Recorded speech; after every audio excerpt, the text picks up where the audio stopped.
107cc. First start natin. Early, hindi na siya early pero around 8:18 AM. Okay. Ano, may palya lang? Panayti mo ba? Madyan.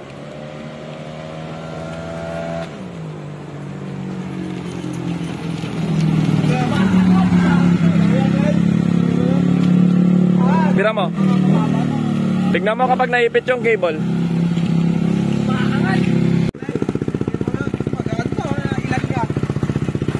Talaga iangat ka niya. Gan-gan mo eh. Aglay ikaw nga.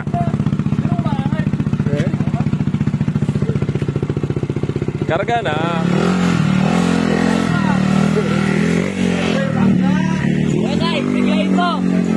Oy, tignan mo dun sa kabila.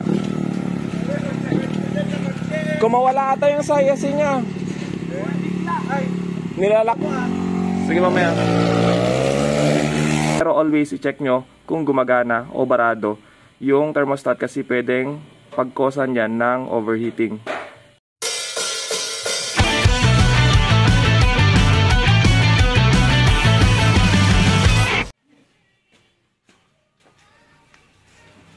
So ito yung ginagawa nating isang 65 plus 4.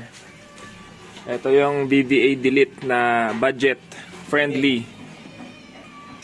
So ayan, first plan is yung sa head na dati sana na VVA delete na para lang siyang sniper. Pero ito dati na kasi nabili to, RS8. Pero yung una kong gagawin sana is re-grind yung isang cam para yung low lift ito, yun na yung mag-engage bali disabled na tong pinaka-VVA niya, which is to yung higher lift o yung tinatawag nilang sa mga Honda boys is VTEC. Ayan. Pagka pumasok kasi to, pag nag-engage na yung pinaka-VVA niya, papasok yung higher lift. Tatlo kasi loob niyan. Yung dalawa sa intake, ito yung mataas, ito yung mababa for low RPM, tas high RPM, then yung sa exhaust. Bale, ang gusto natin mangyari dito is dati na siya naka-engage for higher lift. Second plan naman, yun yung sinabi ko, pwede naman nating tanggalin na lang to, tapos bushing type na lang to. Then, yung pinaka-higher lift niya is i-re-grind natin gamit yung sa isang cam para yung isang cam na lang yung gagana. Yun yung second plan. Pero, yun, ginawa natin sa first plan natin na weld. Subukan natin yung ganitong style kung po pwede. Okay mga kamods, bale, ang chinecheck natin ngayon dito, ito, nakabit na namin yung head. Ayan yung portings niya. Head saka yung black. Which is yung karga nito is plus 4, then 65. Ano yung head niya? RS8. Big head. Ngayon, chinecheck natin yung thermostat niya. Ito yung thermostat ng mga NMAX. Anong purpose na yan ng thermostat at bakit meron tayong thermostat? Ngayon, chinecheck lang natin kasi last time, ang question ni Paps is bakit kaya nawawalan ng coolant yung radiator niya. Ngayon, nagpalit kasi sila ng radiator from stock to ilang rows yun? Aftermarket. Ngayon, ang sabi ko naman is either baka hindi lang sila na-bleed. Bakit kailangan natin mag-bleed lalo na kapag merong thermostat? Okay, pakita natin kung bakit at paano. Halika lang! Normally kasi ang thermostat is always closed ito. Kung titignan natin, ang flow lang ng coolant is here and here. Ngayon, kapag naka-close yung thermostat is kailangan mo na niyang mapainit yung dapat yung iinit mo na yung black bago magbukas yung thermostat. Check mo nga lang. Hawakan mo. Video mo na lang. Pansinin niya, karga natin ng tubig. Kunyari, dito galing yung sabay black, di ba? Tignan niyo yung flow niya.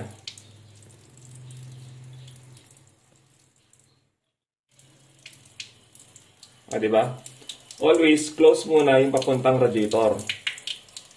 Kasi kapag uminit na yung mismong black, papunta naman yung mainit na coolant sa radiator para palamigin mo na yung coolant sa radiator bago mabalik ulit sa black.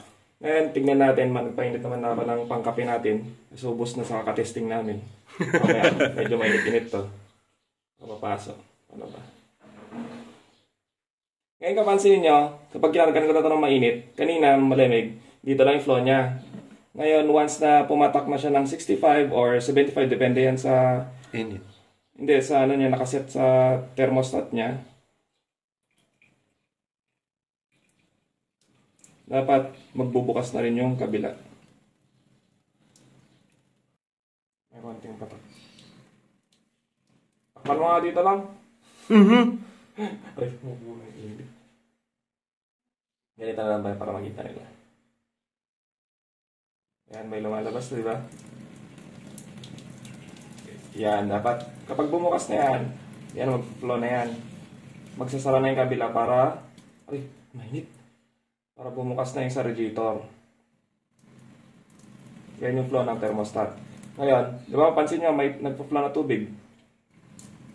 Ngayon, kapag lumamig ulit, na-detect nyo malamig, dapat mag-overflow na mamaya dito kasi magsasara na siya. Ayan. Pansin nyo? Wala na pumapasok na tubig. Kulang, tubig. Ayan. Kasi lumamig na. Ngayon, repeats na flow ulit yan. Kapag uminit ulit siya, pero wala pa muna.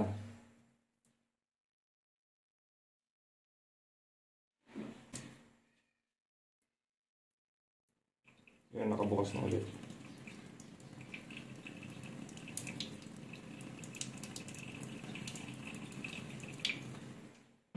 Ngayon yung mga iba is ang ginagawa nila ay yung bypass. Yung bypass naman is tuloy na lang yung flow niya.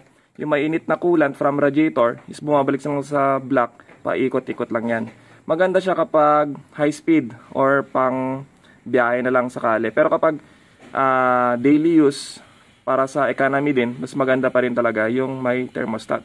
Pero always i-check nyo kung gumagana o barado yung thermostat kasi pwedeng pagkosan yan ng overheating sa ating mga makina. Okay, ito yung gawa nating 207cc. First start natin. Early, hindi na siya early pero around 8:18 AM. Okay? Anong gamit na yung injector dito? NTRT. Tuning natin medyo pulang-pula dahil nag-compensate tayo, nagdagdag tayo ng gasolina dito para madagdagan yung hinahanap niyang gasolina. Ngayon, patunay lang na malamig pa. Ayan, kaya natin hawakan to. Matagal-tagal. Elbow. Hindi, pati naman sa, ayan, elbow. Ayan. Then, makikita naman sa sensor 26 degree. Ito. Ito na yung sensor na mismo yung magsasabi na malamig pa. Mochi! Chung! Ayan, ECT, engine temp. Tapos, check din natin na nakakonect yung sensor niya. Ito. Ayan. All goods. Gumagana din yung thermostat, tapos yung sensor, nakakabit. Kaya all goods na yan yung kinukuha niyang temp sa kanyang sensor. Tapos subukan natin, first start natin. Mochi! Chung! Yan o. One click. And kapag nagtotono kasi tayo, iba yung tonohan ng dalawa kasi kapag malamig saka yung mainit. Ayan, sinecheck lagi natin yan. Yan. Cold start increase. Ayan, dadagdag tayo ng gasolina dyan. Pero yan, pinaka-standard niya. Bale, sa mismong fuel mapping lang tayo nag-adjust. Ayan. Ayan, tumataas na. Ayan. Ayan na. Gumagana nga talaga. Ayan. Patunay na aandar kahit malamig. Pit spike ECU.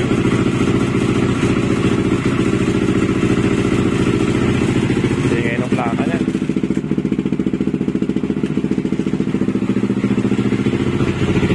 So yung pinapainit muna natin to. Tapos sunod na i-tune natin is yung 205cc naman ni Pops Rod. Ito. Waiting na lang tayo sa ECU niya. Pit spike din ang gagamitin natin dito. Ito. Tapos sunod naman natin tong M3 na which is gagawin nating 180cc. Nandito na yung head niya. Ito. Medyo natagalan ng konti. Head. Tapos block 63. Big head. Then ECU is pit spike din ang gagamitin natin. Kaya pit spike!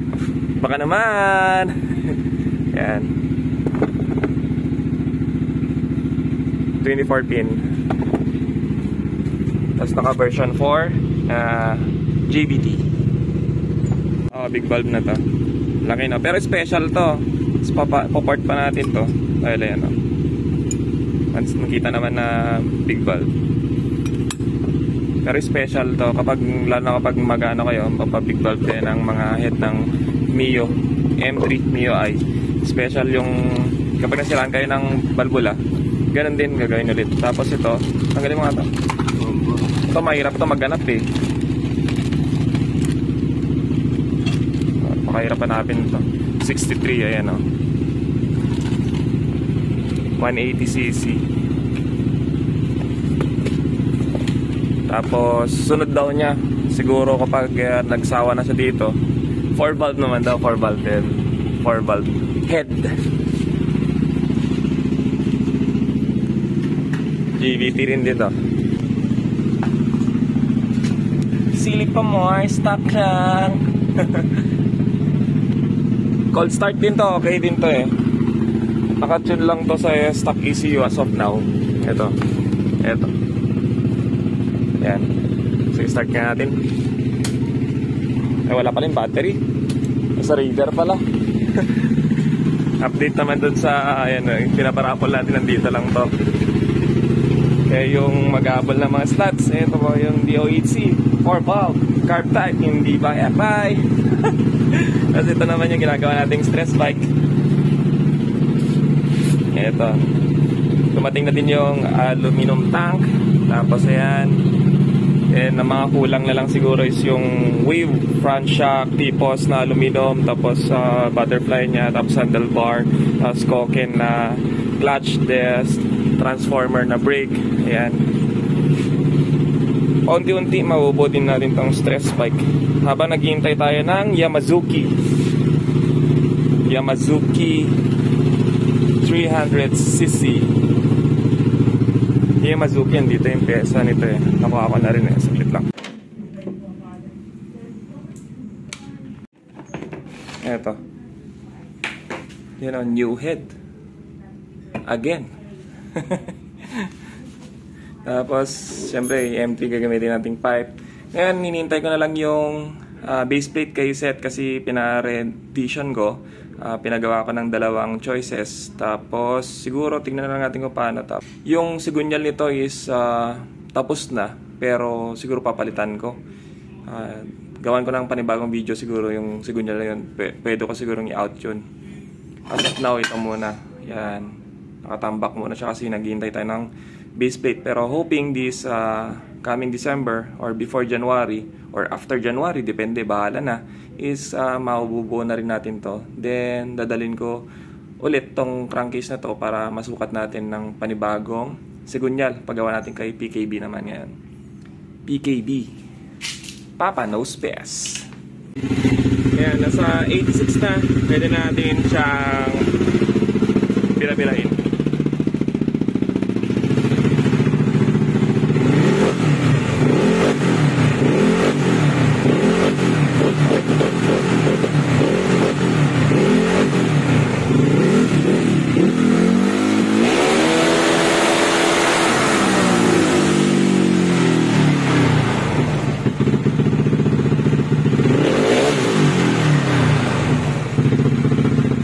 Agad yung idol.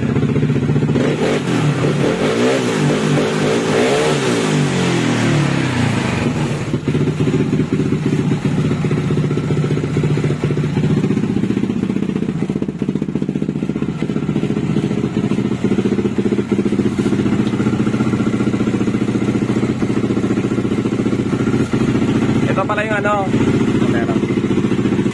Ito pala yung ginawa naming VVA delete. Bale, tinanggalan namin wineld na pala namin yung mismong rocker arm. Ito. Ito yung version 2 na head. Convert ng version 2. Kinabit namin sa version 1. Ito, version 1 NMAX. MTT specs, MTT cam. Ayan. Kesa i-regrind na lang sana namin. Ang ginawa namin, yun. Weld na lang. Ayan. Pwedeng weld po yan. And hindi naman bibigay. VVA delete na rin to. Bale, naka-engage na automatically yung higher lift niya. From low RPM to high RPM, isang lobe na lang ng cam ang gumagana. Dahil yun nga, yung main issue nito yung una is yung isang rocker arm niya is sira na. Kaya ayun, medyo mahal-mahal din yung rocker arm. Ginawa namin ng paraan kesa sa i-regrind namin kasi bibili pa rin naman siya ng rocker arm. Kasi ginawa namin is winald na lang namin yung mismong rocker arm para automatically engage na siya for higher lift. Yan, yung isang lobe na lang gumagana sa intake niya, which is yung tawag doon is VVA valve delete. VVA delete. Tapos, ayun, automatic na high lift na siya all throughout, all RPM. Kaya mas responsive siya at mas matapang. Kasi mas mataas yung lift lobe ng kanyang cam. Kumpara sa mga standard, nagagana muna yung low lift after ng 5,000 RPM to higher RPM is gagana naman yung higher lift niya. Lang baba natin lang. Testing. So ayun mga kamads, sa mga nagpapaton o magpapaton ng mga ECU, kailangan natin ng ganito, auto bang sensor. Ito yung kinakabit sa mismong pipe para ma-read natin yung pinaka-EFR. Lalo na kapag programmable ECU, yung itotono po natin para makuha natin yung pinaka-wideband sensor niya. Kasi yung andito sa may auto sensor, yan, sa Pittsbike program naman, is meron naman siyang sensor para ma-detect yung EFR. Pero ito is medyo delay.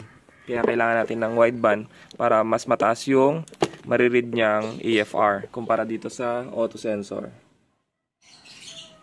Malamig pa. More gas, more power.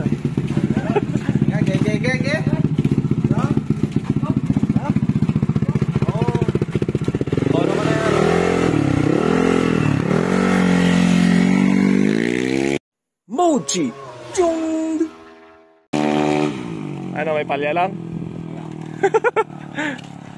Panay di mo ba? Yan.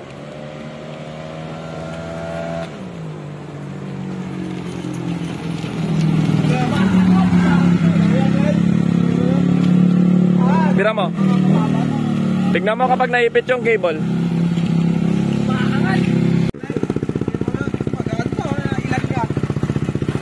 Talagang iangat ka niya. Gan-gan mo eh. Aglay ikaw nga.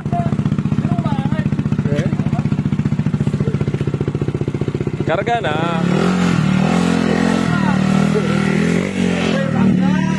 Okay, bigay mo. Oy, tignan mo dun sa kabila. Kumawala ata yung sayasi niya. Nilalak. Sige mamaya.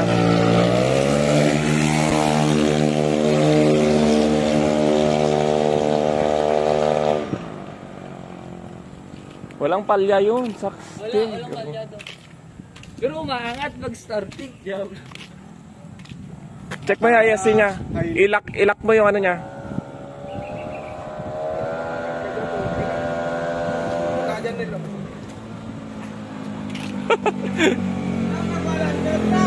Ha? Send agad?